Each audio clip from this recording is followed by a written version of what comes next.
Imagine caminhar ao lado de um estranho por dias, compartilhar comida, histórias e risadas, sem saber que ele pertence a uma irmandade secreta que existe há séculos. E que você foi escolhido para um ritual silencioso do qual ninguém jamais falará. Durante muito tempo, viajar pelas estradas da Índia foi um ato de confiança.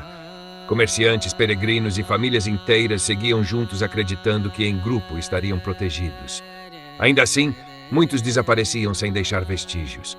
Não havia sinais de conflito, não havia pedidos de ajuda, não havia testemunhas, apenas o vazio deixado por quem nunca retornou. Por séculos, esses desaparecimentos foram atribuídos ao acaso, a doenças, a animais ou à própria dureza do caminho. Mas a verdade, descoberta apenas muito tempo depois, revelou algo muito mais inquietante. Uma seita antiga, organizada e silenciosa, operava nas sombras dessas rotas. Seu nome era Thuggee. Os membros da seita Thuggee não se viam como pessoas más, pelo contrário, acreditavam estar cumprindo um dever sagrado. Segundo suas crenças, a deusa Kali, símbolo do fim e do recomeço, exigia atos ritualísticos para manter o equilíbrio do mundo. Para eles, o que faziam não era errado, era necessário.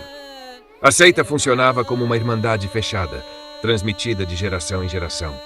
Crianças cresciam dentro desse sistema, aprendendo desde cedo sinais discretos, palavras com duplo sentido e gestos que passavam despercebidos aos olhos comuns. Um membro podia levar uma vida inteira como agricultor, comerciante ou guia de estrada sem jamais ser associado à ordem. A aproximação era sempre paciente. Os thugs se misturavam aos viajantes, caminhavam juntos por longos períodos, dividiam refeições e criavam laços de confiança. Nada era feito às pressas. O momento só era escolhido após um sinal silencioso do líder do grupo, um gesto simples, quase invisível. Tudo acontecia de forma rápida e silenciosa, sem barulho, sem alarde. O método evitava qualquer cena chamativa. Após o ritual, o grupo seguia a viagem como se nada tivesse acontecido. Um viajante a menos jamais chamava atenção em estradas tão longas. Os pertences eram divididos, mas o ganho material nunca foi o principal objetivo. Havia regras rígidas, datas específicas, orações. O ritual só podia ocorrer sob condições consideradas favoráveis.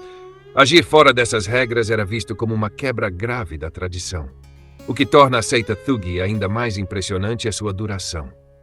Historiadores acreditam que ela tenha existido por pelo menos 600 anos. Alguns membros, quando finalmente capturados, afirmaram ter participado de dezenas, às vezes centenas, desses rituais ao longo da vida, sempre convencidos de que estavam fazendo o que era certo. O fim da seita começou no século XIX, durante o domínio britânico na Índia. Um oficial chamado William Henry Sleeman percebeu padrões estranhos nos desaparecimentos ao longo das principais rotas comerciais. As histórias se repetiam, pessoas partiam, mas não chegavam.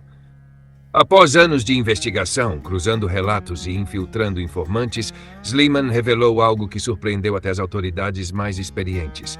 Não se tratava de crimes isolados, mas de uma organização antiga, profundamente enraizada e guiada por crenças religiosas. A resposta foi severa. Muitos membros foram presos, outros receberam punições permanentes.